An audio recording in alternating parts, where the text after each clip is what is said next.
कृष्णा। तो स्वागत है आज आप सबका। आज हम फिर से एक बार हमें मौका मिला है और इस जीवन में कि हम भगवत गीता को अच्छे से पढ़ पाएं और अच्छे से समझ पाएं। जो चीजें हम अभी डिस्कस कर रहे हैं भगवत गीता में, वो हमारी डे टू डे लाइफ से ना बहुत ज्यादा कनेक्टेड है। इट इज जस्ट दैट कि हम उस कनेक्शन का फील थोड़ा कम कर पाते हैं। ठीक है, क्योंकि हमें उतनी शायद नॉलेज नहीं है, या हम अभी उसको रियलाइजेशन लेवल पे नहीं है। तो जब मैं इसकी तैयारी कर रही थी तो मुझे लगा कि मतलब जो चीजें इसमें बोली जा रही हैं वो कितनी ज्यादा हमारी डे टू डे लाइफ से कनेक्टेड है। तो लास्ट जो हमने श्लोक पढ़ा था 3.37, लास्ट क्लास में जहाँ पे हम रुके थे, तो उसमें भगवान ने हमें हमारी जो इच्छाएं हैं, जो काम है जिसके बारे में हम बात कर रहे हैं, और जैसे कि हमने पहले भी डिस्कस किया था कि काम is not only male female attraction. उसमें हमारी सारी तरह की इच्छाएं वो कवर हो जाती हैं। तो काम को उस तरीके से समझना है ना, कि ऑल डिजायर्स वी हैव ना, दैट इज इक्विवेलेंट टू काम। पहले तो इसकी डेफिनेशन ये है। तो यहाँ पे भगवान ने ये बोला था कि जो ये हमारा रजोगुण के संपर्क से उत्पन्न काम है, जो बाद में क्रोध का रूप धारण करता है, और जो इस संसार का सर्वभक्षी पापी शत्रु है। तो भगवान ने वहां काम को बताया कि वो शत्रु है।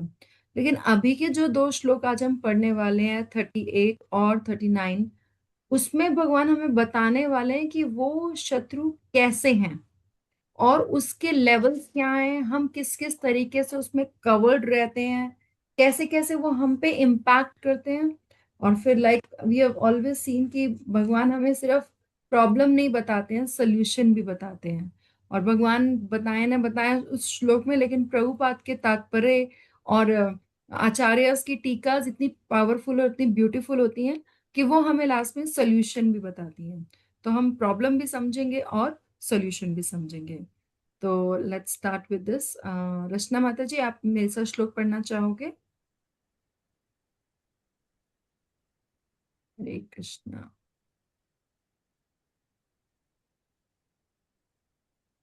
ओके। कृष्ण और माता। आप अवेलेबल हैं पढ़ने के लिए? अच्छा प्रभु जी, हरे कृष्णा। हरे आप कृष्ण पढ़ माता जी। पाएंगे? आप बिजी तो नहीं है? आप पढ़ पाएंगे? माता जी, बच्चों को थोड़ा तैयार करना है अभी। कोई बात नहीं, रेडी। कोई बात नहीं, कोई हाँ, बात नहीं। ठीक है माता जी, मैं थोड़ी जो देर में रेडी होके फिर नो करते हैं। प्रॉब्लम, ठीक नो है, प्रॉब्लम, नो प्रॉब्लम। हरे और कृष्ण। कोई जो अवेलेबल हो, who wants to read, please unmute yourself. माता जी मैं पढ़ूं? हाँ बिल्कुल। It's Bhagavad Gita Yatharup 3:38, third chapter, 38 श्लोक। धूमेनाव्रियते वाहिरा धूमेनाव्रियते वह्निः यथा दर्शो मलेन चा, यथा दर्शो मलिन च। यथोल्बेनावृतो गर्भस् यथोल्लवेनावृतो गर्भस् तथा तेनेदम् आवृतम्। तदा तेनेदम् आवृतम्। तो इसके वर्ड शब, मीनिंग्स पढ़िए प्लीज। शब्दार्थ। अ, हम्म। भूमि धुएं से आवृत ढक जाती है, वहीं अग्नि यथा जिस प्रकार आदर्श शीशा दर्पण मलिन धूल से च भी यथा जिस प्रकार उल्बेन गर्भाशय द्वारा आवृत ढका रहता है गर्भ भ्रूण गर्भ, तथा उसी प्रकार तेन काम से इदम यह आवृतम ढका है। अन्य नहीं, अब आप अनुवाद पढ़िए इसका। जिस प्रकार अग्नि धुएं से दर्पण धूल से अथवा भ्रूण गर्भाशय से आवृत रहता है, उसी प्रकार जीवात्मा इस काम की विभिन्न मात्राओं से आवृत रहता है। हम्म। तो जैसा कि पिछले श्लोक में भगवान ने बताया कि काम ही हमारा केवल शत्रु है। ठीक है। तो यहाँ अब वो जो काम, जो इच्छाएं हैं, वो अलग अलग लोगों को अलग अलग तरीके से इम्पैक्ट करती हैं, और उसके अलग अलग लेवल्स होते हैं। ठीक है। अज्ञानता के या काम में फंसे होने के अलग अलग लेवल्स हैं, और उन लेवल्स को भगवान आज और एक्सप्लेन करके हमें बता रहे हैं कि कैसे लस्ट जो है, जैसे काम जो है, वो हम पे इम्पैक्ट डालता है। तो उसके लिए भगवान 3 लेवल्स बताते हैं।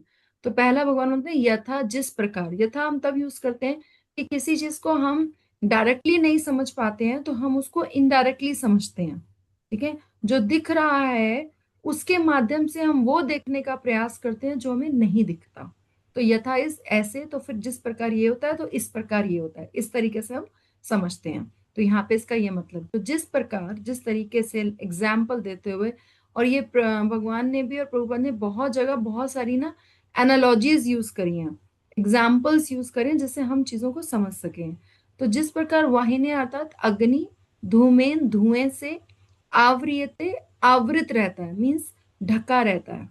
तो पहला लेवल ऑफ अंडरस्टैंडिंग है, पहला लेवल ऑफ हमारी जितना हम अपनी इच्छाओं में दबे रहते हैं, ठीक है, वो कैसा है, क्योंकि हर जीव जो है ना भगवान को भूला हुआ है, अपने स्वरूप को भूला हुआ है, लेकिन वो कितना भूला हुआ है, इसके 3 लेवल्स हैं जो हम समझने वाले हैं। तो पहला लेवल क्या है कि जैसे हम जब अग्नि जलती है तो अग्नि के साथ ही ना धुआं भी उठता है ना, और जहां पे धुआं है ना, हम बोलते हैं ना जहां धुआं है वहां आग पक्का है, राइट, तो उसके साथ साथ रहती है। और दो क्वालिटीज पे हम बात करते हैं, एक तो वो हमें दिख रहा है कि नहीं दिख रहा, फील हो रहा है कि नहीं हो रहा, दूसरा वो अपनी एक्टिविटीज कर रहा है कि नहीं कर रहा। तो पहली बात तो जब धुआं है, धुआं इज लाइक ऑफ कि डार्क है, कि क्लैरिटी नहीं है, हमें अज्ञानता को रिप्रेजेंट कर रहा है यहाँ पे, और अग्नि इस ज्ञान को रिप्रेजेंट कर रही है। ठीक है, तो क्या है कि जहां पे हमारा अज्ञान भी है, धुआं भी है, और साथ में अग्नि भी है, लेकिन इतनी नहीं है, इतनी अग्नि है कि हम धुएं के होते हुए भी अग्नि जो है अपना काम कर रही है, उससे हीट, और अग्नि का काम क्या है, हीट देना और प्रकाश देना। तो दोनों जल, मतलब अग्नि जल रही है, अगर हमें कुछ पकाना है तो वो पका भी पा रही है भले ही उसमें धुआं हो, है ना। तो ये तो फर्स्ट लेवल ऑफ इग्नोरेंस है। सेकेंड लेवल ऑफ इग्नोरेंस क्या है, आदर्श दर्पण मलिन धूल से च एव, ये तो दूसरी क्या है, दर्पण जैसे जो मिरर है, जो शीशा है, उस पे गंदगी, अगर शीशे पे गंदगी है, मिट्टी लगी हुई है, तो हमें अपनी जो पहचान है वो नजर नहीं आएगी, हम देख नहीं पाएंगे अपनी शक्ल उसमें। तो इसका मतलब ये सेकंड लेवल। अब यहाँ पे क्या हुआ, हमें शीशा तो दिख रहा है, लेकिन शीशे को जो काम करना चाहिए, मतलब हमारी रिफ्लेक्शन उसे दिखानी चाहिए, वो नहीं दिखा रहा। वो मिट्टी लगे तो हम देख नहीं सकते ना, शीशा itself we can see, but उसमें image we can not see. So this is the second level of ignorance. Third क्या है, यथा जिस प्रकार गर्भ भ्रूण या गर्भ उलबेन गर्भाशय द्वारा आवृत आवृत रहता है, मीन्स ढका रहता है ना। तीसरी लेवल ऑफ अंडरस्टैंड, तीसरी लेवल ऑफ इग्नोरेंस क्या है, कि जैसे गर्भ में जब बेबी है, तो ना तो हम उस बेबी को देख सकते हैं, ठीक है, until we do sonography, but अगर सामने से देखेंगे तो हमें बेबी नजर नहीं आएगा। ठीक है, तो ना तो वो हमें दिख रहा है, और ना ही वो अपनी एक्टिविटीज कर पा रहा है। जैसे बच्चा अगर बाहर है तो वो बोलेगा भी सही, नाचेगा भी सही, गाएगा भी सही, रोएगा भी सही, कुछ आवाज भी करेगा, हाथ पैर भी हिलाएगा, लेकिन ऐसा वो घर में कुछ भी नहीं कर पाता, है ना। तो इसका मतलब क्या, ना तो वो हमें दिख रहा है, ना ही वो अपने काम कर पा रहा है। तो this is a third level of ignorance, और थर्ड लेवल ऑफ कितना हम काम के नीचे दबे हुए हैं और कितना वो ढका हुआ है। उसी प्रकार ये जो 3 लेवल्स हैं, उसी प्रकार तेन, तेन मीन्स जो हमने बोलता ना इदम, हमने जब स्टार्ट किया था कि इस काम के द्वारा, जो हमने पिछले 37 में बोला ना हमने कि इदम, तो कि भगवान ने जब बोला कि यहाँ से जो है महाशनो विद्यानमिहिम वेरिडम, कि इस काम को तुम अपना शत्रु जानो, तो उसी काम की बात हो रही है नेक्स्ट श्लोक में। ये 37, 38, 39 तीनों आपस में कनेक्टेड है। ठीक है, तो ये उसी काम के द्वारा, तेन यहाँ पे मतलब उसी के द्वारा जिसकी हम बात कर रहे थे, इदम, ये सारा संसार जो है, सारा जगत जो है, आवृतम आवृत रहता है, कवर्ड रहता है। तो जिस प्रकार अग्नि धुएं से, दर्पण धूल से, और भ्रूण गर्भाशय से आवृत रहता है, ढका रहता है, उसी प्रकार जो जीवात्मा है यानी कि हम, ये सबसे ज्यादा मेरे पे एप्लीकेबल है ना, इस काम की विभिन्न मात्राओं से आवृत रहती हैं। इसको हम एक तरीके से, कई जगह इसको गुणों से भी बताया गया है। तो गुणों से कैसे बताया गया, जैसे जो हमारी फर्स्ट लेवल ऑफ इग्नोरेंस है, जैसे अग्नि में धुआं, उसको बोला गया कि वो सत्वगुणी पर्सन है, जो कि थोड़ा थोड़ा मेटीरियली भी एंग्रेज है, लेकिन उसको भक्ति भी पता है, तभी तो वो भक्ति कर पा रहा है। तो जो अपनी एक्टिविटीज है भक्ति वाली, वो कर रहा है ना, तो इसको उसको थोड़ा सा आइडिया है। तो ये हमारी फर्स्ट लेवल, तो पूरी तरह अज्ञान में नहीं है, लेकिन उसको आइडिया कवरिंग है, लेकिन वो पूरी तरह जो है वो दबा हुआ नहीं है, ये सतोगुणी हो गया। सेकंड लेवल है जो धूल दर्पण वाला एग्जाम्पल है। अब एक यहाँ पे और डिफरेंस है कि अग्नि और धुआं जो है बहुत कनेक्टेड है, क्योंकि धुआं जो है वो अग्नि से ही उठता है, लेकिन जो धूल है मिट्टी पे वो बाहर से आ रही है, वो उसकी इनहेरेंट प्रॉपर्टी नहीं है ना। तो इस तरीके से सेकंड जो है वो है हमारा रजोगुणी, क्योंकि रजोगुण जो है वो हमें बाहर से इम्पैक्ट डालता है, ठीक है, और हमारी जो कार्यशीलता है उसमें बाधा डालता है, क्योंकि मिट्टी होने की वजह से हम मिरर में अपनी इमेज साफ साफ नहीं देख पा रहे, है ना। और थर्ड इज जो बच्चा माँ के गर्भ में है वो ना तो दिख रहा है, दैट इज तमोगुणी अज्ञान। तो ना तो वो दिख रहा है ना ही वो अपने कार्य कर पा रहा है, तो वो मोर ज्यादा ज्यादा और कवर्ड है ना। तो इस तरीके से जो है सतोगुणी जिसको कुछ आइडिया है जो भक्ति कर पा रहा है वो पहला एग्जाम्पल लेवल है। सेकंड इज रजोगुणी, वो नाम मात्र का ही मनुष्य कार्य तो पशु जैसे कर रहा है, क्योंकि वो मनुष्य जैसे कार्य तो कर नहीं रहा है। और थर्ड इज तमोगुणी जो टोटल अंधकार में, लाइक एक ट्री के जैसे जिसको कुछ नहीं पता पेड़ को कि क्या हो रहा है क्या हो रहा है। तो जो डिफरेंट डिग्रीज ऑफ अवेयरनेस है या डिफरेंट डिग्रीज ऑफ इग्नोरेंस है, ये हमारे कितना हम अपनी इच्छाओं के नीचे दबे हुए हैं ये उस पर डिपेंड करता है।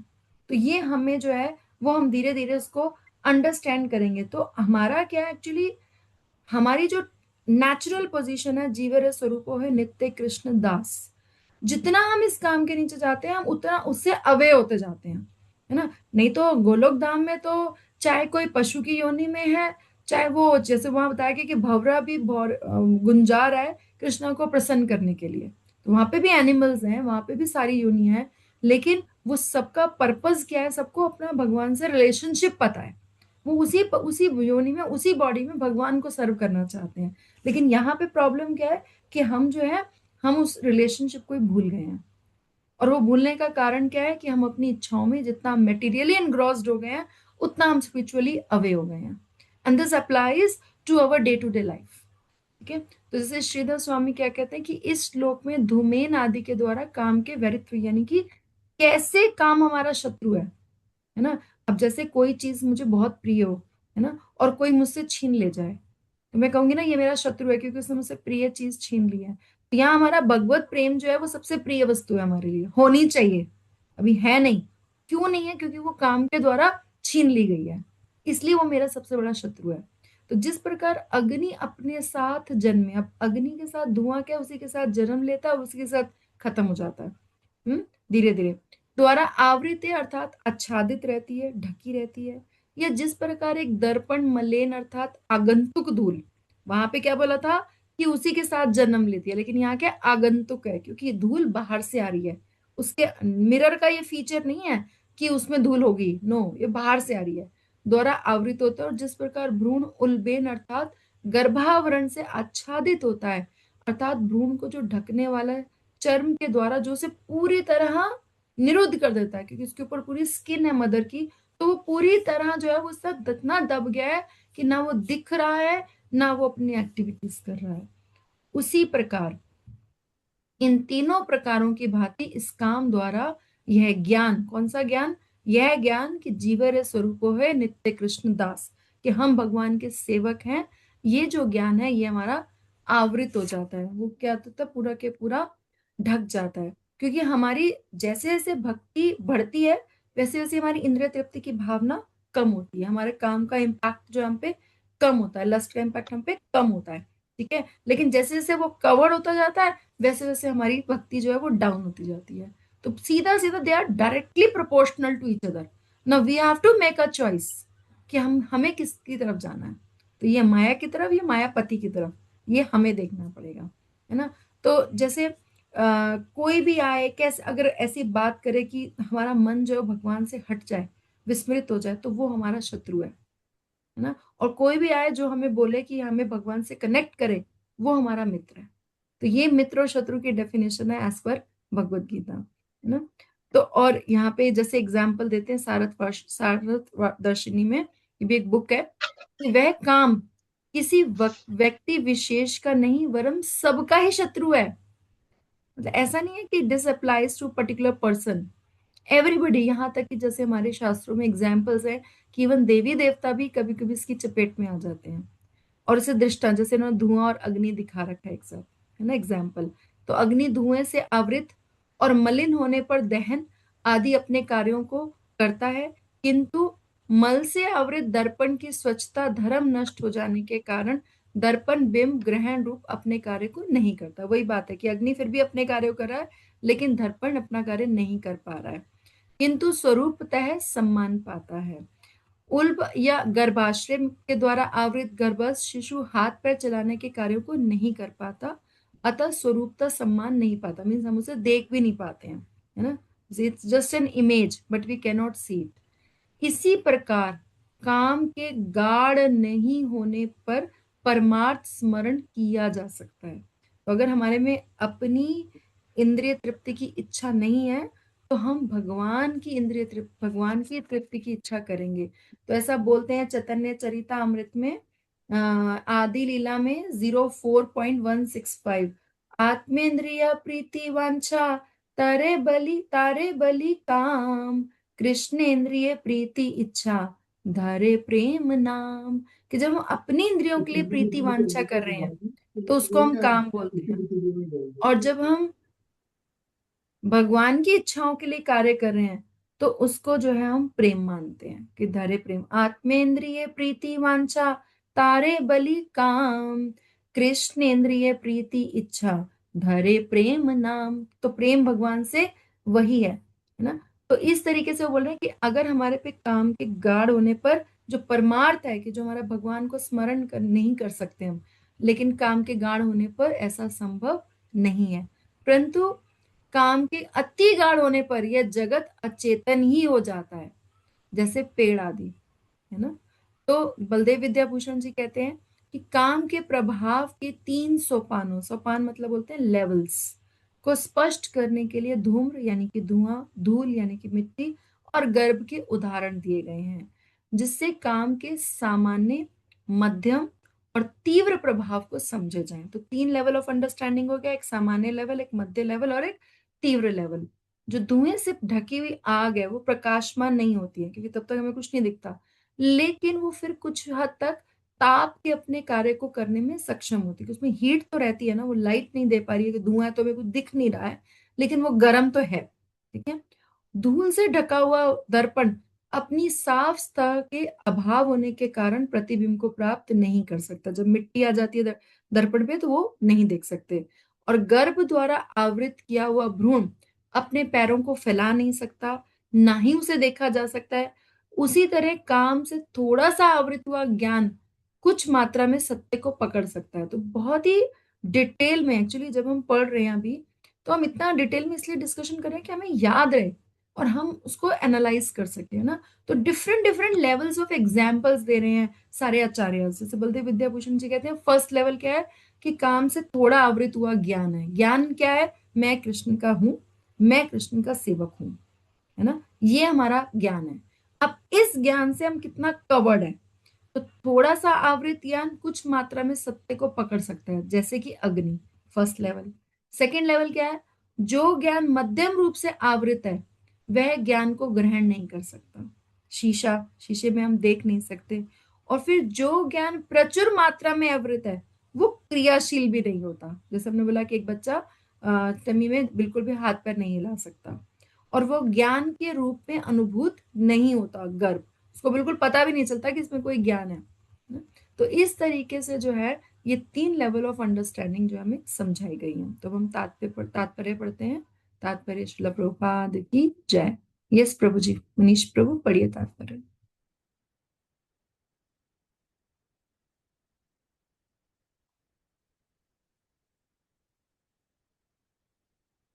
हम्म, आई थिंक मनीष प्रभु एग्जिट, बाय चांस एग्जिट हो गए हैं। ओके, श्याम प्रेमाता जी आप पढ़ दीजिए प्लीज।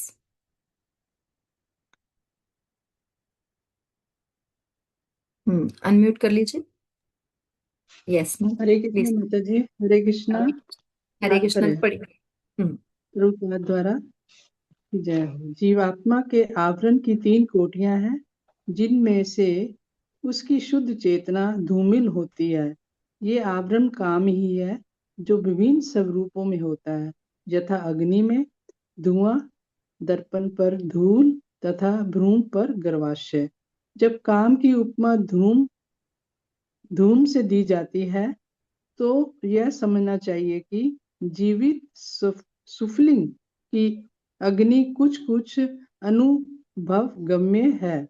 दूसरे शब्दों में, जब जीवात्मा अपने कृष्ण भावना अमृत को कुछ कुछ प्रकट करता है, तो उसकी उपमा धुएं से आवृत अग्नि से दी जा सकती है।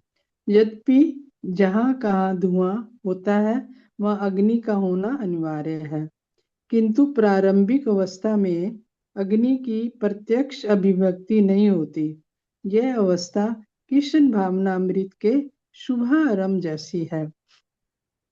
दर्पण पर धूल का उदाहरण मन रूपी दर्पण को अनेकानेक आध्यात्मिक विधियों से स्वच्छ करने की प्रक्रिया के समान है। इसकी सर्वश्रेष्ठ विधि है भगवान के पवित्र नाम का कीर्तन। गर्भाशय द्वारा आवृत भ्रूण का दृष्टांत असहाय अवस्था से दिया गया है, क्योंकि गर्भ स्थित शिशु इधर उधर हिलने के लिए भी स्वतंत्र नहीं रहता। जीवन की यह अवस्था वृक्षों के समान है। वृक्ष भी जीवात्मा है, किंतु उनमें काम की प्रबलता को देखते हुए उन्हें ऐसी योनि मिलती है कि वे प्रायः चेतना शून्य होते हैं।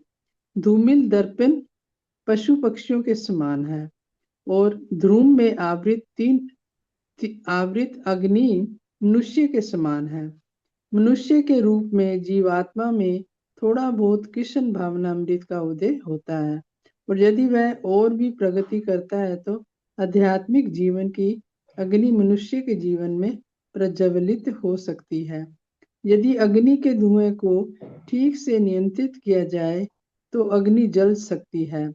अतः यह मनुष्य जीवन जीवात्मा के लिए ऐसा सुअवसर है जिससे वह संसार के बंधन से छूट सकता है। मनुष्य जीवन में काम रूपी शत्रु को योग्य निर्देशन में कृष्ण भावना अमृत के अनुशीलन द्वारा जीता जा सकता है। हरे कृष्ण। हरे कृष्ण माता जी। यस, तो प्रभुपाद ने बहुत ही सुंदर इसका तात्पर्य दिया है। इसको हम और अच्छे से समझते हैं।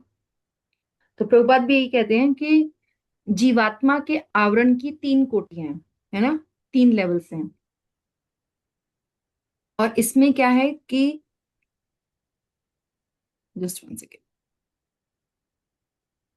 यस, तो जीवात्मा के आवरण की तीन कोटियां हैं जिनसे उसकी शुद्ध चेतना धूमिल होता है, क्योंकि ओरिजिनल चेतना तो हमारी प्योर है, लेकिन हमारे बिकॉज ऑफ दिस काम एंड इच्छाओं की वजह से वो जो है उसमें डस्ट आ गई है, धूमिल हो गई है।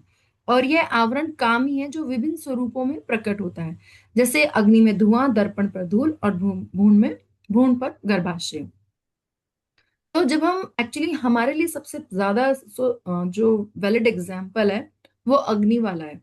वाई? बिकॉज वो मनुष्य योनि को रिप्रेजेंट करता है। क्योंकि क्या है कि उसमें क्या है, थोड़ा थोड़ा हम जैसे कृष्णा कॉन्शियसनेस एक्चुअली पता है क्या है? जैसे बोलते हैं, जैसे मैं सुन रही थी लेक्चर, उन्होंने बड़े उससे बोला कि वृंदावन का सबसे वरिष्ठ बंदर जो है वो भागवतम नहीं सीख सकता, लेकिन 5 साल का छोटा बच्चा भी कृष्णा कॉन्शियसनेस हो सकता है ना। तो इसका मतलब क्या है कि 84 लाख स्पीसीज को, 84 जो लाख स्पीसीज है हमारी, उनको क्रॉस करके हमें ये ह्यूमन लाइफ मिली है। और इसलिए इसका एक एक पल जो है वो बहुत ज्यादा इंपॉर्टेंट है। और प्रभुपाद कहते हैं कि ये जो मनुष्य जीवन है ना, सिर्फ इसमें ही हम आध्यात्मिकता को फॉलो कर सकते हैं। स्पिरिचुअलिटी और किसी योनि में फॉलो नहीं की जा सकती, है ना।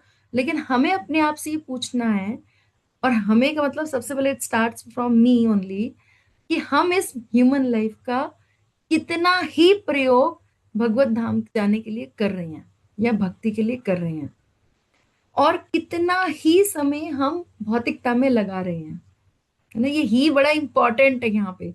ये हमारी अंडरस्टैंडिंग को डेवलप करता है कि हम कितना ही काम कर रहे हैं। और भौतिकता में जितना लगे रहेंगे उतना हम नेगेटिविटी की तरफ जाएंगे, और जितना हम भक्ति की तरफ लगे रहेंगे उतना हम पॉजिटिविटी की तरफ जाएंगे। तो इसीलिए यहाँ पे धुएं के एग्जाम्पल को बहुत अच्छे से डिटेल में किया गया है। और ये भी बताया गया है, जैसे जब हमने कहीं जैसे आग लगा, से भी लोड़ी थी, हमने आग लगाई, तो सबसे पहले क्या धुआं उठता है, अग्नि उसके बाद उठती है ना। पहले धुआं उठेगा, तुमसे लगी लगी आग लगी, है ना, यही बोलते हैं ना हम। तो इसका मतलब क्या, तो ये इट इज लाइक कि ये कृष्ण कॉन्शियसनेस का शुभारंभ है ना। और जो दूसरा एग्जाम्पल दिया उन्होंने दर्पण पर धूल का, जैसे हम बोलते हैं ना चेतो दर्पण मार्जनम, है ना।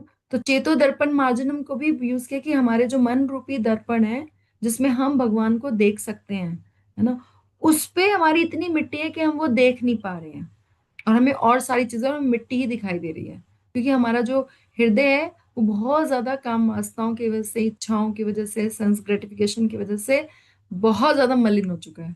तो जो उसमें दिखना चाहिए वो दिख नहीं पा रहा। तो अब इसको स्वच्छ करना है, क्लीन करना है ना, चेतो दर्पण मार्जनम।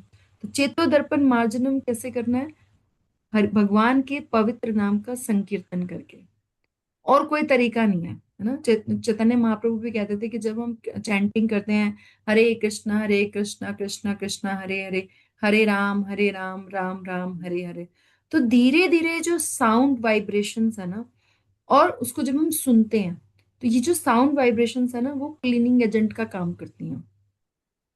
तो ये हमें समझना पड़ेगा, है ना। अब कई बार ऐसा कहा जाता है, फिर आगे और एग्जाम्पल लेते हैं पेड़ों का, तो कहते हैं कि पेड़ भी तो जीवित है। तो एक श्लोक है भागवतम में, उसको हम पढ़ते हैं। यह है 2:3:18। जस्ट 1 सेकेंड, मैं ओपन करती हूँ इसको। 2:3:18, सॉरी 16:18। तो ये जो भागवतम श्लोक है, ये बताता है कि तरवः किं न जीवन्ति, भस्त्रा किं न श्वसन्त्योत, न खादन्ति न मे हन्ति, किं ग्रामे पशवो परे। तो ये श्लोक क्या बोलता है कि ट्रीज भी तो जिंदा रहते हैं ना, तो सिर्फ जीवन जीना इज नॉट सफिशिएंट। क्या पेड़ जीवित नहीं रहते? क्या जो लोहार की धोपनी है वो सांस नहीं लेती?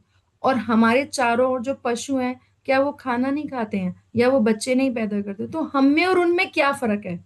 what is a special about human life? Because these are all activities like we have always discussed, है ना, कि जन्म लेना, मरना, बच्चे पैदा करना, अपना डिफेंस करना, खाना पीना, ये सब कुछ तो एनिमल्स भी कर रहे हैं और हम भी कर रहे हैं, है ना। So what is the difference, what is so special about us? तो हमारे लिए स्पेशल ये है कि हम कृष्णा कॉन्शियसनेस हो सकते हैं, लेकिन ना तो पेड़ कृष्णा कॉन्शियस हो सकते हैं, ना ही जो वृक्ष जो हमारे पशु हैं वो हो सकते हैं। कुछ एग्जाम्पल्स, कुछ एक्सेप्शंस कभी कभी हमें दिख जाती हैं वीडियोस में, but otherwise it generally it is not possible, है ना।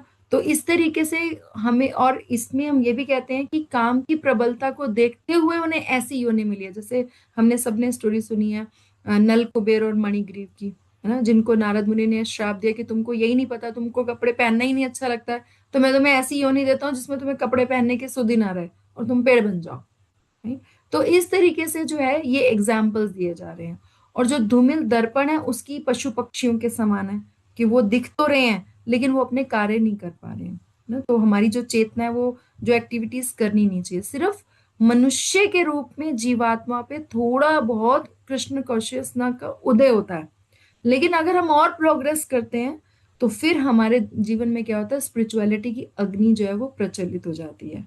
तो ये बोलते हैं कि अगर धुआं है और उस फायर को अगर हम ठीक से कंट्रोल करें, ठीक से मैनेज करें, तो धुआं एक पॉइंट के बाद बिल्कुल खत्म हो जाएगा और सिर्फ अग्नि ही वहां पे रहेगी, है ना। ऐसा होता है ना शुरू में, लेकिन अगर हम उसे ठीक से मैनेज नहीं करें, तो एक्चुअली ये मनुष्य जीवन जो है वो जीवात्मा के लिए गोल्डन अपॉर्चुनिटी है। और ऐसा ही बोला जाता है, दिस इज अ जंक्शन, जहां से हम ऊपर के लोकों में भी जा सकते हैं और नीचे के लोकों में भी जा सकते हैं।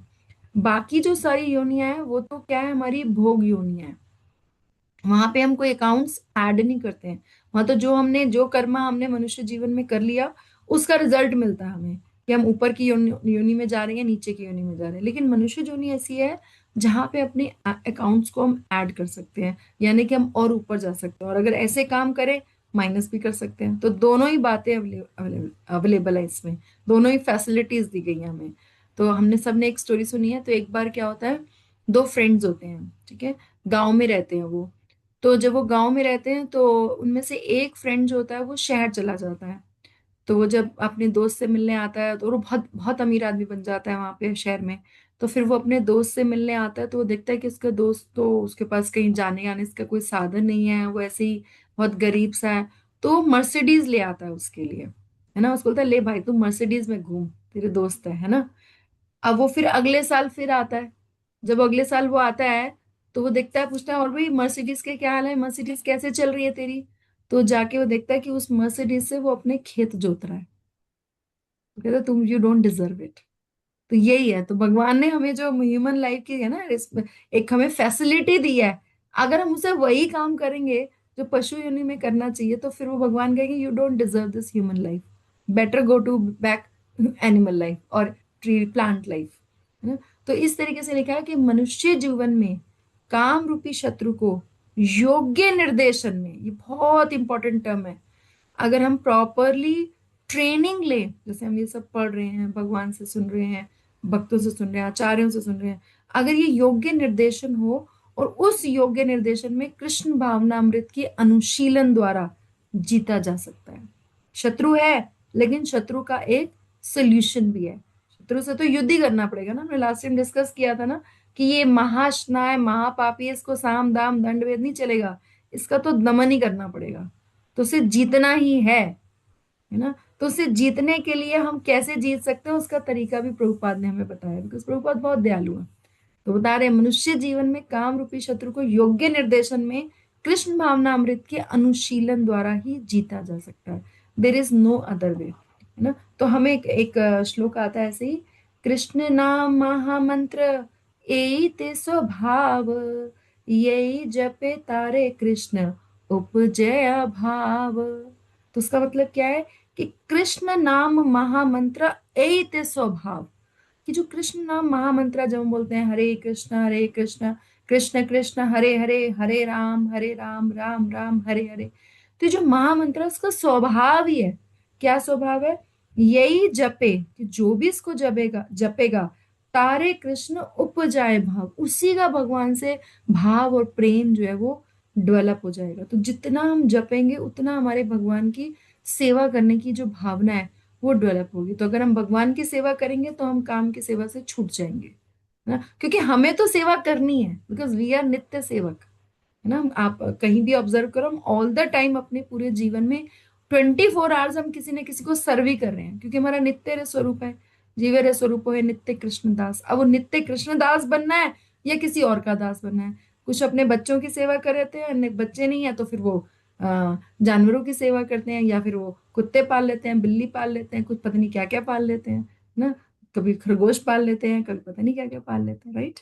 तो वो लेकिन उनको सेवा तो करनी है। उसके बाद वो उसके मालिक है या कुत्ता मालिक है ये डोंट नो, क्योंकि वो कुत्ता ही भगा के लेके जा रहा है कि मुझे अब जहां जाना है, मुझे अब यहाँ जाना है, मुझे बाहर जाना है, राइट। तो कौन, who is the master and who is the servant, we never know about that. ठीक है। तो इस तरीके से जो है हमें जो है माया की ये ड्यूटी है। और माया जो है इस तरीके से करती है कि इस ज्ञान को ढक दे कि आप भगवान के नहीं हैं, आप मेरे हैं। ये उसकी और हमारी जो है ना वो एक टग ऑफ वॉर है ना, वो चलती रहती है। तो जो भगवान की तरफ रहता है वो विन कर जाता है। ये प्रभुपाद और आचार्यगण जो है वो हमें करते हैं। माया पता है कभी कभी ऐसे भी करती है, अरे सुबह से तो भक्ति कर रहे हो, बहुत भक्ति कर ली तुमने, अब थोड़ा सा और भी चीजें कर लो, थोड़ा और इंजॉयमेंट भी कर लो, है ना। तो इस तरीके से ना माया का काम है हमें ट्रिक करना। लेकिन जो डिवोटीज होते हैं ना, वो कहते हैं क्योंकि भक्ति से भक्ति बढ़ती है, जितना हम भक्ति करते हैं, और भक्ति हम किसी भी तरीके से जो हमारे सेवा है, नवता भक्ति, सब कवर्ड है उसमें, है ना। लेकिन हमारा जो सेंस ग्रेटिफिकेशन है वो उसके ऑपोजिट है। तो भक्ति भी कर रहे हैं और इसको जो प्रभु जी थे वो एग्जाम्पल दे रहे थे कि इट इज लाइक कि हम भक्ति भी कर रहे हैं और हमने इंद्रिय तृप्ति का थोड़ा सा नल भी खोला हुआ है, तो फिर भरेगा कैसे घड़ा, है ना, वो भर नहीं पाएगा। तो इस तरीके से हमें जो है अपने हृदय की क्लीनिंग करनी है। तो जैसे गुंडीचा मार्जन है ना, चैतन्य महाप्रभु जो थे वो जब गुंडीचा मार्जन किया करते थे, गुंडीचा टेम्पल जो है ना जगन्नाथपुरी का टेम्पल, उसकी क्लीनिंग किया करते थे। तो जब वो वहां पे बताते हैं कि जब पहले क्या है, हम मोटा मोटा कचरा उठाते हैं, फिर छोटा छोटा, है ना, कहीं भी रूम की सफाई करें तो पहले मोटा मोटा कचरा उठा देते हैं। तो जो मोटा मोटा कचरा उसको बाहर फेंक देते हैं, फिर जो छोटा छोटा और क्लीनिंग करते हैं। तो पहले हम क्या है, अपने बड़े बड़े अनर्थ हमारे जाते हैं, फिर जो हमारे हृदय में सूक्ष्म मान पूजा प्रतिष्ठा ऐसे जो सूक्ष्म अहंकार है ना वो जाते हैं। उसके बाद जब एकदम क्लीन होता है तो कैसे ठंडा ठंडा लगता है ना, समर में अभी तो वैसे ही ठंडा हो रहा है, लेकिन वैसे लगता तो अच्छा लगता है ना। तो इस तरीके से भगवान बोलते हैं कि जब ऐसे गुंडीचा मार्जन करेंगे हम अपने हृदय का, तो डेफिनेटली हमें फिर अच्छा लगेगा, है ना। तो इसको इस प्रोसेस से किया जा सकता है। तो let's go to the next shloka. जो हमारा नेक्स्ट श्लोका है दैट इज 3.39। अब ये जो 3.39 है ये भी इसके कंटिन्यूएशन में ही है। तो मैं इसको ओपन करती हूँ 3.39 को। Yes, just one second. माता जी मैं पढ़ूं? हाँ बिल्कुल, मैं एक स्क्रीन शेयर कर देती हूँ, फिर हम पढ़ते हैं इसको। तो 3.39, यस। आवृतम आवृतम ज्ञान में तेना आवृतं ज्ञानमेतेन ज्ञानिनो नित्य वैरिणा ज्ञानिनो नित्यत्वेरिणा काम रूपेण कौन्तेय कामरूपेण कौन्तेय दुष्पूरेण नलेन च। दुष्पूरेणे नलेन च। और आगे बताते हैं कि काम हमारा शत्रु कैसे है। इन दो श्लोकों में से मैंने बताया 37 में भगवान ने डिक्लेयर कर दिया कि काम हमारा केवल शत्रु है। और इन दो श्लोकों में बताया कि और डिटेल, फिर 38 में बताया कि किस किस लेवल्स पे हमको इम्पैक्ट करता है। और फिर 39 में इसी को और एक्सप्लेन करते हैं, इसी का कंटिन्यूएशन में है। यस माता जी पढ़िए। आवृतम ढका हुआ ज्ञानम शुद्ध चेतना एतन इससे ज्ञानिना ज्ञाता का नित्य वैरिणा नित्य शत्रु द्वारा काम रूपेण काम के रूप में कौन्तेय हे कुंती पुत्र दुष्पूर्ण कभी भी तृष्ट ना होने वाली तुष्ट। तृष्ट ना होने वाली हम्म। अन, अनलेव अग्नि द्वारा चा भी हम्म। अन्वय चा। ओके। एक मिनट, आप अनुवाद पढ़िए। हम्म। अनुवाद इस प्रकार ज्ञानमय जीवात्मा की शुद्ध चेतना उसके काम रूपी नित्य शत्रु से ढकी रहती है जो कभी भी तृष्ट नहीं होता और अग्नि के समान जलता रहता है। हम्म। तो यहाँ पे अब आगे भगवान बोलते हैं कि इन तीनों लेवल्स के अनुसार, है ना, ये जो हमने तीनों लेवल्स बताए, चा और मतलब उसी के आगे कंटिन्यूएशन में बोल रहे हैं भगवान, कौन्तेय हे कौन्ते अतेन इस, जिसकी हम बात कर रहे हैं, दुष्पूरेण। यहाँ पे जो दुष्पूरेण वर्ड है ना, उसके दो तीन मतलब है। एक तो उसको कभी पूर्ण नहीं कर सकते, दूसरा जब भी पूर्ण करते हैं तो उसको बहुत, हमारे लिए बहुत एक्सपेंसिव पड़ता है। कोई भी डिजायर हमें फुलफिल करनी हो मटेरियल, वो फ्री में नहीं होती है ना, उसके लिए पैसे खर्च होते हैं, और मन भी खर्च होता है, टाइम भी खर्च होता है, तब जाके वो डिजायर पूरी होती है, हमारी मति भी उसमें लगती है। और उसके बाद जरूरी नहीं है कि हमें उससे सेटिस्फेक्शन मिले। अन्न लेना इव अग्नि के सदृश, अब इस काम की तुलना जो है वो अग्नि से की जा रही है, कि जैसे काम रूपेण काम रूप नित्य वैरिणम। फिर से भगवान डिक्लेयर कर रहे हैं कि तुम्हारा और कोई वैरी नहीं है, यही वैरी, और ये ऐसा वैरी है जो सदा से वैरी है, नित्य से है, शुरू से ही है। इसी के चक्कर में सब प्रॉब्लम हो रही है। ज्ञानी नहा, ज्ञानी का, ज्ञानी कौन है? जिसको पता है ना कि मैं हूं, ना, जैसे एक बच्चे को भी पता था कि मैं हूं, अपनी एग्जिस्टेंस का सबको पता होता है। और ये अलग बात है कि वो एग्जिस्टेंस हम बॉडीली लेवल पे देख रहे हैं या सोल लेवल पे देख रहे हैं। तो जो ज्ञान है वो है कि हम सोल हैं, ज्ञानम। लेकिन इस विवेक को, इस ज्ञान को आवृतम, आवृत करता है यानी कि ढक देता है। तो यहाँ पे क्या बोल रहे हैं कि ये जो, और ये जो जिसके बारे में मैंने काम के बारे में बताया, वो क्या है, एक तरीके से दुष्पूर्ण है, एक तरीके से अग्नि के समान है, और नित्य वैरीण है। शुरू से तुम्हारा वैरी है, और तुम्हारी जो एक्चुअल ज्ञान है ना, that you are a soul, you are a part of supreme lord and you are नित्य स्वरूप दास, सॉरी नित्य कृष्ण दास, वो सब जो है ज्ञान वो कवर कर देता है। तो ये इसके तो इस प्रकार जो ज्ञानमय जीवात्मा है, ज्ञानमय जीवात्मा क्या, सोल, उसकी जो शुद्ध चेतना है उसके काम रूपी नित्य शत्रु से ढकी रहती है। और वो ऐसा है जो कभी भी तुष्ट नहीं होता और अग्नि के समान जलता रहता है। जैसे फायर में, अगर हम सोचें कि फायर में हम, और फायर को घी चाहिए और हम उस पर घी डाल दें और उससे फायर शांत हो जाएगी, तो फायर कभी शांत नहीं होगी। जितना हम घी डालते जाएंगे उतना वो जलती रहेगी। It will never be satisfied. तो यहाँ पे श्रीधर स्वामी कहते हैं कि पिछले श्लोक में इदम शब्द द्वारा जो विवेक ज्ञान निर्दिष्ट किया गया था उसे दर्शाकर अब इस श्लोक में काम के इस ज्ञान के प्रति वैरित्व को आवृतम आदि द्वारा स्पष्ट किया जा रहा है। कि हम वो बता रहे हैं कि जो भी हमने नॉलेज दी आपको, भगवान कह रहे हैं कि जो मैंने अभी बताया ना कि काम है, शत्रु है, डिफरेंट लेवल्स हैं, ये सब जो है कवर्ड रहता है। इदम अर्थात विवेक ज्ञान एतेन अर्थात इस काम द्वारा आवृत हो जाता है। किसी अज्ञे के लिए, अज्ञे क्या है? जिसको पता ही नहीं है ना, जिसको पता ही नहीं है। ज्ञानी है जिसको पता है, अज्ञे है जिसको नहीं पता। निश्चित ही भोग के समय काम सुख का हेतु होता है, किंतु उसका परिणाम वैरिता को ही प्राप्त होता है। ऐसी बहुत बार होता है, मान लो मैंने मूवी देख के आने का, और जरूरी नहीं है कि उस मूवी को देखने के बाद हमें अच्छा ही लगेगा। कई बार ऐसा लगता है टाइम भी बर्बाद, पैसे भी बर्बाद। तो ये काम के साथ अटैच्ड है। लेकिन एक जो ज्ञानी के लिए उस भोग काल में भी अनर्थ का अनुसंधान करने के कारण यह दुख का हेतु ही होता है।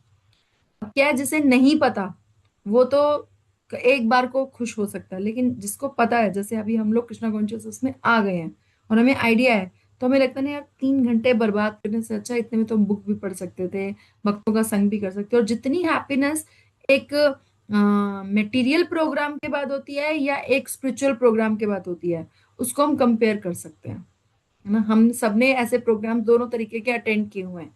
तो इसीलिए बोला गया है कि क्योंकि ये अनर्थ का अनुसंधान ही करेगा, क्योंकि ज्ञानी को पता है कि अरे मैं वहां जाता तो ज्यादा बेटर था, तो उसके लिए तो दुख का ही कारण है, इसलिए उसे नित्य वैरी कहा गया है।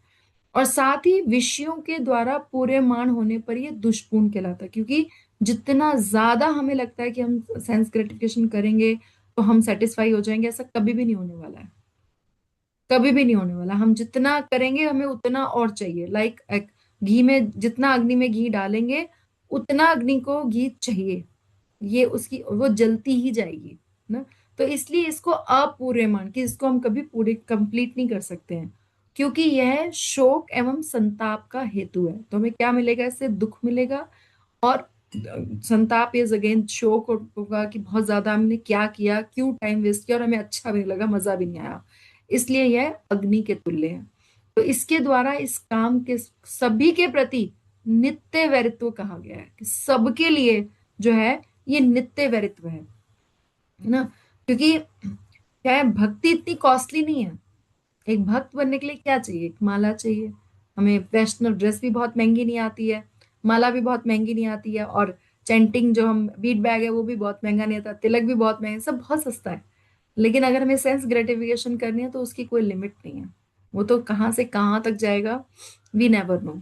और उसका कोई एंडलेस है, कितना हम लगे। और जैसे ही हम अपनी एक इच्छा पूरी करते हैं ना, हमारी दूसरी इच्छा जागृत हो जाती है।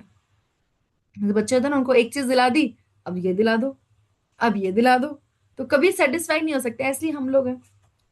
तो श्रीपद रामानुजाचार्य क्या कहते हैं कि इस जंतु का अर्थात ज्ञान ही जिसका स्वभाव है, या हमारे पे ही रेफर हो रहा है, ऐसे इस जीव का आत्म विषय ज्ञान एतेन अर्थात विषयों में व्यामोह उत्पन्न करने वाले काम रूप नित्य वैरी है, जो दुष्पूर्ण है, अर्थात बड़ी कठिनता से पूर्ण होने वाला है, कभी ना तृप्त होने वाला है, अलम भाव से रहित और अनलेन अर्थात पर्याप्त रहित होता है और ढका रहता है, हमें पता भी नहीं चलता।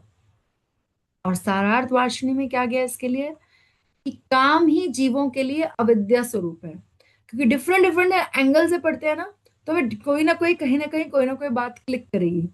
तो आवृत इत्यादि के द्वारा श्री भगवान यही बता रहे हैं।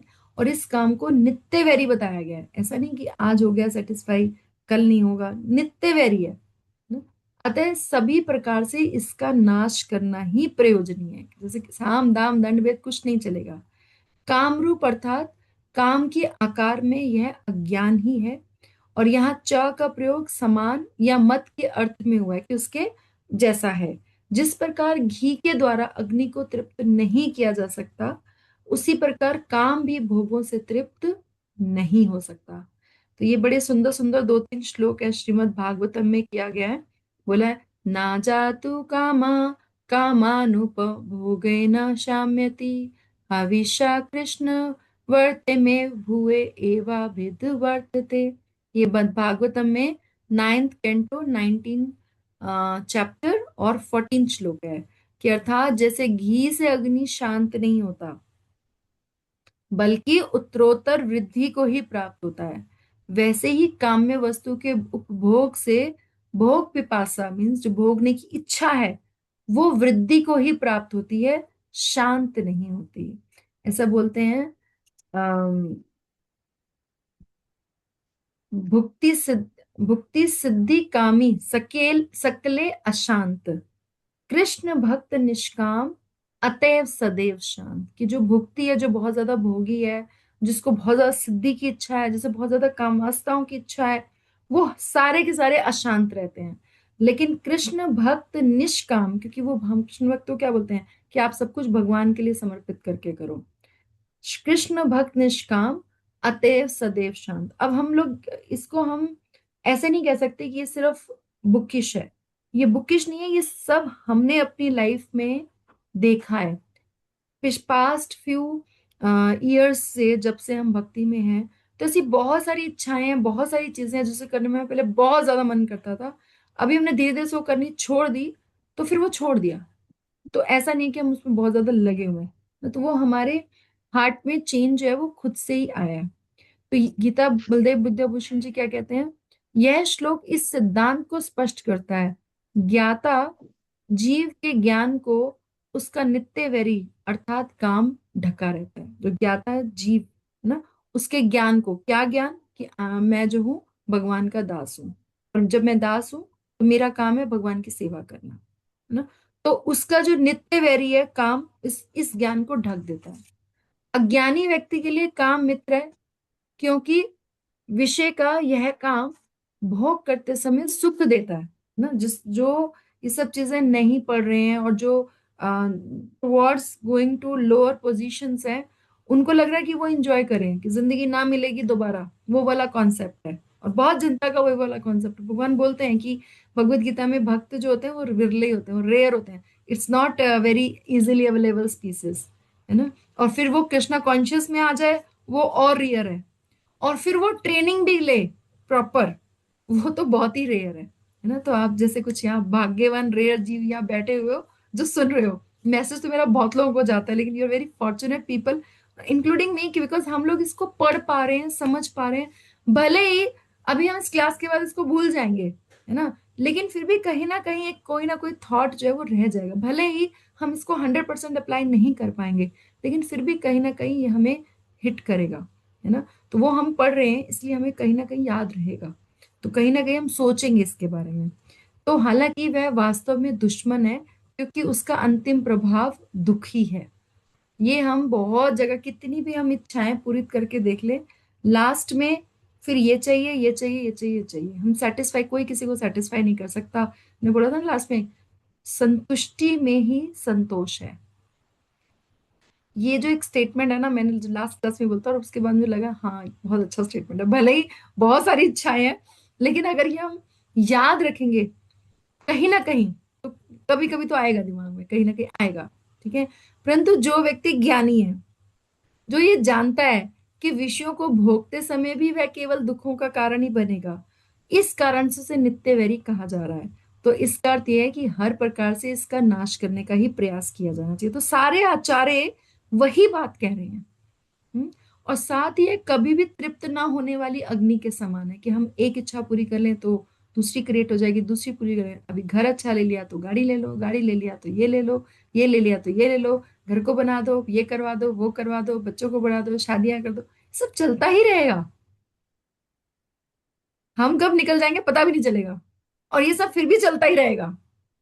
तो हमारी जो लाइफ है ना बहुत वैल्यूएबल है, एक एक सांस की बहुत कीमत है। हमने सबने स्टोरी ना कि एक पर्सन को बोला गया कि भाई उसने बोला कि मेरे पास बहुत पैसे हैं, मुझे थोड़ी सी सांस से और दो, तो उन्होंने कहा कोई रिप्लेसमेंट नहीं है। अभी पीछे एक बहुत सुंदर एक वीडियो भी बहुत सुंदर सर्कुलेट हो रही थी ना। तो जिस प्रकार अग्नि को आहुति देकर कभी संतुष्ट नहीं किया जा सकता, उसी प्रकार भोग के द्वारा इस काम को कभी भी संतुष्ट नहीं किया जा सकता। अतः इस संबंध में स्मृति का कथन है, स्मृति शास्त्र का कथन है, ना जातु कामः कामानाम् उपभोगेन शायति हविष्या कृष्णवर्त्मेव भूये एवाभिवर्धते। तो जिस प्रकार मक्खन देने से, यानी कि घी मक्खन देने से अग्नि कभी शांत नहीं हो सकती, अपितु वह उसका और वर्धन करता है ना, आग डालेंगे तो और बढ़ेगी। इसी प्रकार भोग करते हुए काम वासना को कम करने का प्रयास कभी भी सफल नहीं हो सकता। श्रीमद् भागवतम 9:19-14। इस कारण से ये काम सभी जीवों का शाश्वत शत्रु है, जो हमने अभी पढ़ा। तो हम इसका तात्पर्य पढ़ते हैं। यस माता जी, प्लीज तात्पर्य पढ़िए। मनुस्मृति में कहा गया है कि किताब कितना भी विषय भोग क्यों ना किया जाए, काम की तृप्ति नहीं होती। जिस प्रकार की निरंतर ईंधन डालने से अग्नि कभी कभी नहीं बुझती, भौतिक जगत में समस्त हम्म समस्त कार्यकलापों का केंद्र बिंदु मैथुन काम सुख है। अतः इस जगत में मैथुन आगार या विषय जीवन की हथकड़ियां कहा गया है। एक सामान्य बिंदी ग्रह में अपराधियों को छड़ों के भीतर रखा जाता है। इसी प्रकार जो अपराधी भगवान के नियमों की अवज्ञा करते हैं, वे मैथुन जीवन द्वारा बंदी बनाए जाते हैं। इंद्र तृप्ति के आधार पर भौतिक सभ्यता की प्रगति का अर्थ है इस जगत में जीवात्मा की बंधन अवधि को बढ़ाना। अतः यह काम अज्ञान का प्रतीक है, जिसके द्वारा जीवात्मा को इस संसार में रखा जाता है। इंद्र तृप्ति का भोग करते हुए समय हो सकता है कि कुछ प्रसन्नता की अनुभूति हो, किंतु यह प्रसन्नता की अनुभूति ही इंद्र भोग का चरम शत्रु है। भक्ति विनोद ठाकुर 3.39। पढ़िए पढ़िए, आगे शोक पढ़िए। शोक और अंतःप का मूल संताप कारण का, संताप का अंताप भक्ति विनोद का ठाकुर मूल बता रहे हैं। हम्म जी शोक और अंताप का मूल कारण काम ही है। इसीलिए इसकी तुलना अग्नि से की गई है।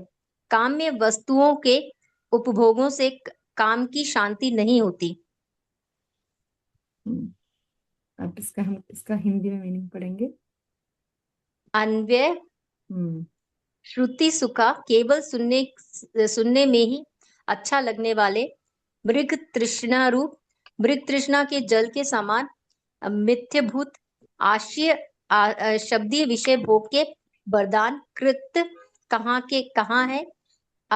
अशेष असंख्य रुजा रोगों का विरोध उद्भव स्थान इंद्र, यह कलेवर शरीर क्या क्या इति। इस प्रकार दोनों के बातों को यद्यपि विद्वान जन जानते हैं, यद्यपि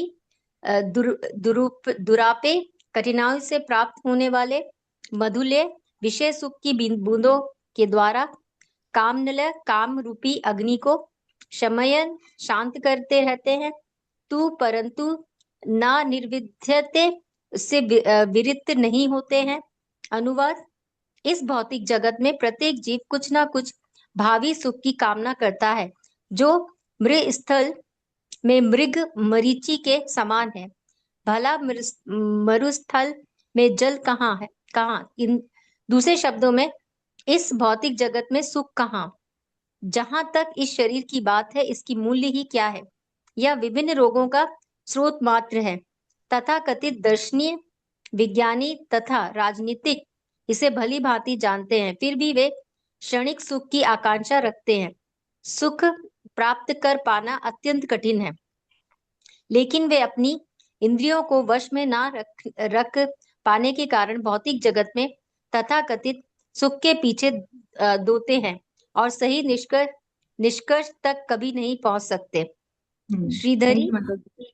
माता जी रुकिए। तो ये एक जी श्लोक है भागवतम में, जो कि ये कहता है कि इस भौतिक जगत में प्रत्येक जीव कुछ ना कुछ भावी सुख की कामना करता है ना। हम सब लोग कुछ ना कुछ हमें चाहिए, और वो लेकिन है कैसा? मरुस्थल में मृग मरीचिका के समान।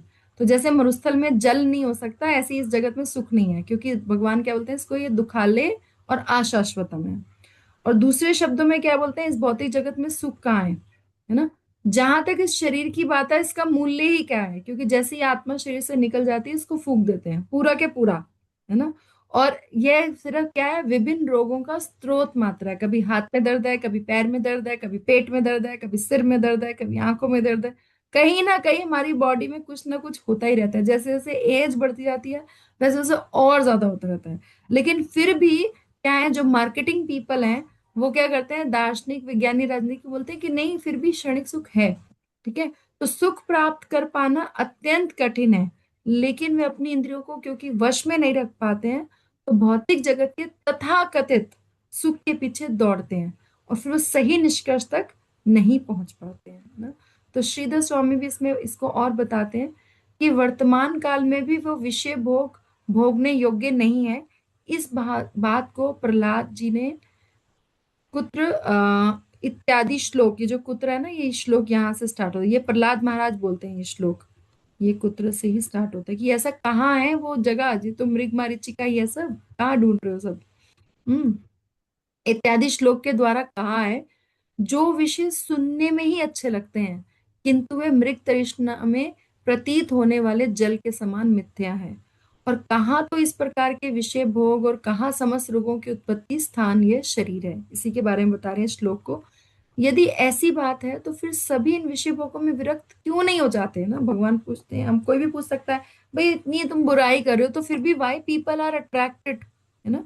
इस पर प्रहलाद महाराज भी कहते हैं कि मनुष्य यद्यपि इन दोनों बातों को जानते हैं, फिर भी वे इन विषयों से विरक्त नहीं होते। उसका कारण है कठिनाई से प्राप्त होने वाले मधु के समान सुख के कणों से वे अपनी कामना रूपी अग्नि को शांत करते हैं। इसको एक पिक्चर है बहुत सुंदर, उससे समझते हैं। आई होप कई लोगों ने वो पिक्चर देखी हुई होगी, लेकिन बहुत अप्रोप्रिएट थी इसके लिए, तो मैंने वो पिक्चर डाउनलोड करी है। Let's see if it opens. Yes, have you seen this picture? हाँ जी। क्या क्या दिख रहा है इस पिक्चर में? बड़ी अगर वो बचेगा तो नहीं किसी भी हाल में, नीचे जाएगा तो सांप काटेगा, यहाँ है तो हाथी है, हाथ छूटता है तो उस पे आता है, सांप मिलते हैं उसको जी। ये पता है कौन है? एनी गेसेस, ये इन कौन है? मनुष्य। यस, ये हम ही हैं। हाँ एग्जैक्टली। ये हम ही हैं। अब इसमें क्या क्या देखो, जो ये हाथी है ना, ये डेथ है। ठीक है, ये इस पे शरीर पे इस पेड़ पे लटका हुआ है। ये हाथी इज लाइक डेथ। जिस पेड़ पे वो लटका हुआ है वो कभी भी उखाड़ सकता है उसको, एनी टाइम। ठीक है। ओके। और ये जो चूहे हैं, they are day and night. जो भी इस पेड़ की टहनी को जिस पे चढ़ा हुआ है वो दिन रात कुतर रहे हैं। हमारा टाइम जो है वो डे नाइट जो है वो स्पेंड होता जा रहा है। ठीक है। और नीचे जो ये सांप है, ये हमारे जीवन की बड़ी बड़ी कठिनाइयां हैं। ठीक है। और जो लेकिन क्या हो रहा है, ऊपर जो है ये मधुमक्खी का छत्ता है, जिससे बार बार उसे आके मधुमक्खियां भी छोटी छोटी काट रही हैं। ये हमारी लाइफ में आने वाली थोड़ी थोड़ी प्रॉब्लम्स है। लेकिन करेक्ट। अगर मैं इसको जूम करूं तो इसने ना अपनी बता टंग ओपन कर रखी है। जी। ठीक है। और उस टंग से उसको बीच बीच में ना ऊपर शहद उसके उसमें आता है टंग पे। और उसको हाँ लगता है कि जो ये शहद है ना, दैट इज अ परम सुख। और उसके साइड में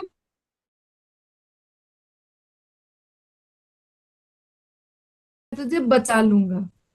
करेक्ट। लेकिन वो छोड़ना नहीं चाह रहा है और शहद को लेके एंजॉय कर रहा है, और वो भगवान की तरफ नहीं जा रहा है। ये इस पूरे जो हम डिस्कशन कर रहे हैं, ये हम है। ठीक है, करेक्ट।